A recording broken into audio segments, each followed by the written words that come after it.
ओम श्री सिद्ध भैरवाय नमः. बघा, आजचा समाज आहे ना, दुःखाने व्यापलेला असतो आणि संकटाने व्यापलेला असतो.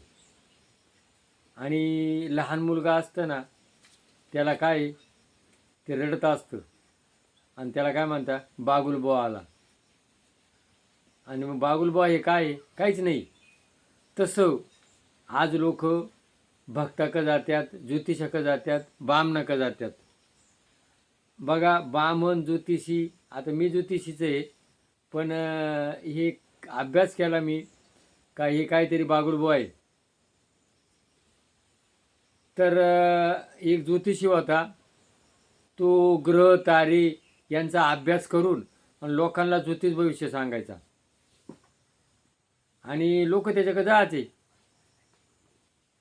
एक दिवस काय झालं, तो आकाशाकडे बघत चालला होता रस्त्यानं, ताऱ्यांचा अभ्यास करीत होता. ग्रह तारे, शनी, राहू, केतू. आणि रस्त्यामध्ये विहीर होती, ती सपाट होती. तो आकाशाकडे पाहत होता आणि खाली पायाकडे पाहत नव्हता. आणि त्या विहिरीमध्ये तो पडला आणि मोठमोठ्याला गागायला लागला. त्याला ते ओळखूनही नव्हतं. रात्रभर मच्छराने खाल्लं आणि सकाळी एक म्हातारी बाहेर निघाली आणि मग ती जवळ गेली. त्यानं त्याचा आवाज ऐकला. तिनं लोकांना बोलावलं आणि त्याला बाहेर काढलं. बाहेर काढलं तर त्याचं जे कार्ड होतं ना, आता माझंही कार्डच आहे, ती त्या म्हातारीला कार्ड दिलं. म्हातारी, तू माझ्याकडे ये, तुझं मी भविष्य पाहिजे. ती म्हणे, बाबा तू घरातून बाहेर निघाला, तू विहिरीत पडणार आहे हे भविष्य तो पाहिलं नव्हतं का? तू लोकांना भविष्य सांगतो आणि तुझं भविष्य तू विहिरीत पडणार आहे हे तुला कळलं नाही का?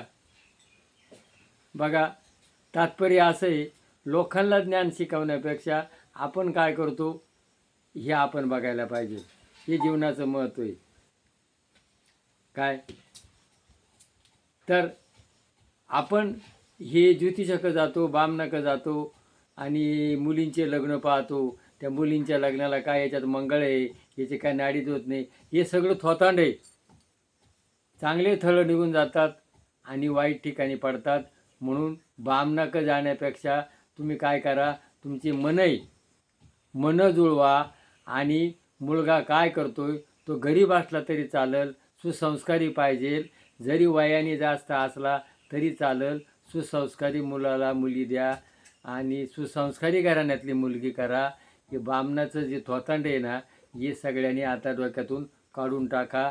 हे काढल्याशिवाय तुम्हाला सुख मिळणार नाही. जय भैरवनाथ महाराज की जय.